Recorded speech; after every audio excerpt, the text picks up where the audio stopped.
बिस्मिल्लाहिर्रहमानिर्रहीम। मैं मैमुना हुसैन प्रोग्राम बदलता ज़माना में नए टॉपिक के साथ आपके सामने हाजिर हूँ। आपने देखा होगा कि अक्सर जो लोग मुखलिस होते हैं उनको हमेशा परेशानियों का सामना रहता है। मुखलिस से मुराद के जो लोग सिंसियर होते हैं दोस्ती में, किसी भी रिश्ते में, ज़िंदगी में, अपने बच्चों के साथ, अपनी फैमिली के साथ, वो इंसान जो मुखलिस होता है उसके दोस्त भी बेहद कम होते हैं। और जो इंसान मुनाफिक होता है उसके दोस्त भी ज़्यादा होते हैं। उसकी बहुत अहम वजह है कि जो सिंसियर बंदा होता है वो खामियों को हमेशा टोकता है, क्योंकि वो मुखलिस होता है। वो नहीं चाह रहा होता कि मेरा ये प्यार करने वाला बंदा या ये मेंबर, फैमिली मेंबर या ये इंसान किसी खसारे में जाए। लेकिन लोग उसको समझ नहीं पाते हैं। और जो मुनाफिक होता है उसके सारे ही दोस्त होते हैं। उसके दुश्मन भी जो ज़िंदगी में कम होते हैं, उसके दुश्मन होते ही नहीं हैं, ज़्यादातर उनके दोस्त ही होते हैं। ये एक बड़ा वाज़ेह फ़र्क है जो हमें जानना चाहिए। आपने अक्सर देखा होगा कि जो लोग सिंसियर होते हैं, जो लोगों को रोकते-टोकते हैं कि ऐसा करो, ऐसा ना करो, तो उस बंदे को अच्छा नहीं समझा जाता। उसको हमेशा एक ऐसी सोच से लिया जाता है कि शायद ये बंदा ही ऐसा है, ये शायद इसकी सोच ही बहुत मुख्तलिफ है, ये हमेशा नेगेटिव ही सोचता है। इसको शायद पॉज़िटिव सोचने का मौका ही नहीं मिलता है। हालाँकि उसके पीछे बहुत बड़ी वजह छुपी होती है कि इंसान चाह रहा होता है कि मेरा ये सबसे प्यारा इंसान, प्यारा दोस्त और प्यारा रिश्ता जो है ये मुसीबत में ना जाए। आपने अक्सर देखा होगा कि आप किसी को अगर टोकते हैं गलती पे, तो वो इंसान सबसे पहले क्या करेगा, अपने आप को डिफेंड करेगा। आप जब दोबारा उसको डिफेंडिंग पोज़ीशन में जब वो चला जाता है, उसके बाद दोबारा जब आप उसको टोकते हैं, उसको कहते हैं, समझाते हैं कि सुधारने की कोशिश करते हैं, तो वहाँ पे जाके कौन-सी स्टेज आती है कि वो बंदा आपके खिलाफ होना शुरू हो जाएगा। खिलाफ होने के बाद वो आपका दुश्मन होना शुरू हो जाएगा, आपको डिसलाइक करना शुरू कर देगा कि ये बंदा जो है, ये हमेशा मेरे लिए ऐसा ही सोचता है, ऐसा क्यों होता है? जबकि आप उसके लिए अच्छा करने का सोच रहे होते हैं।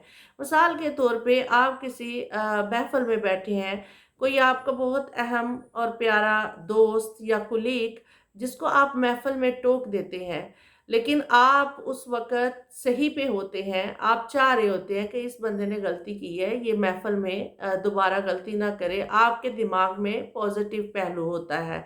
मगर होता ये है कि जिसको आप टोकते हैं, चाहे वो आपका दोस्त है या कुलीग है, वो आपके लिए थोड़ा-सा बदगुमान हो जाएगा कि इसने मुझे महफ़िल में टोक दिया है।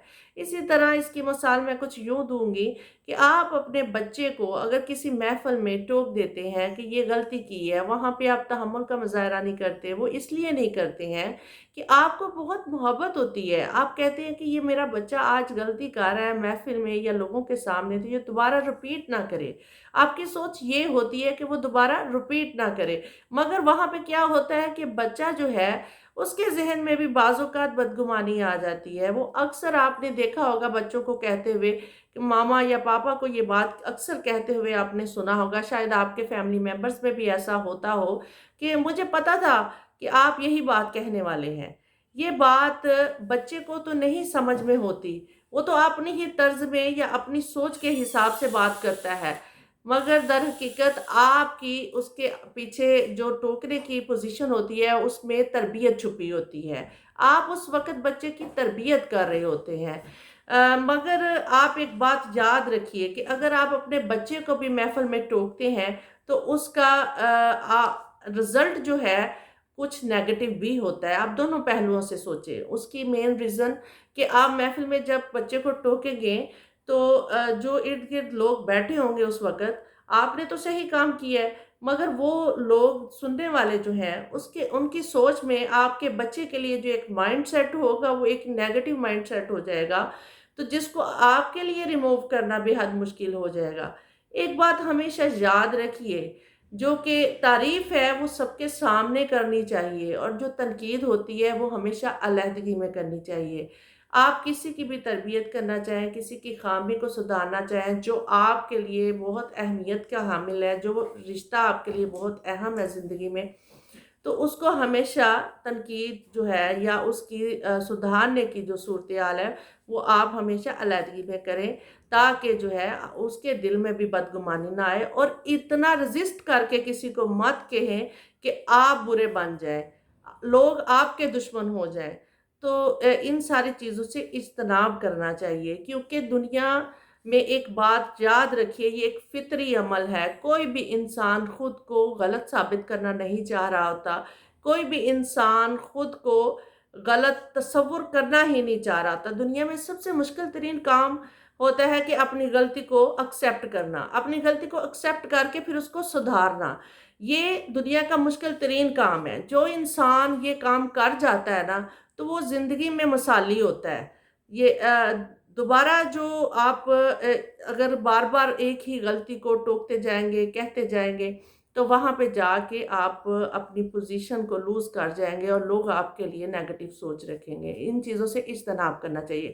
ہمیشہ اچھا کریں، اچھا سوچیں، اور دوسروں کے لیے اچھا کرنے کے لیے اپنا راستہ اور اپنی پوزیشن جو ہے اس کو اس طریقے سے رکھیں کہ کوئی بھی آپ اچھا کرتے کرتے کہیں اپنے ساتھ برا نہ کر رہے ہوں، دوسرے بھی آپ کے لیے اچھا ہی سوچیں۔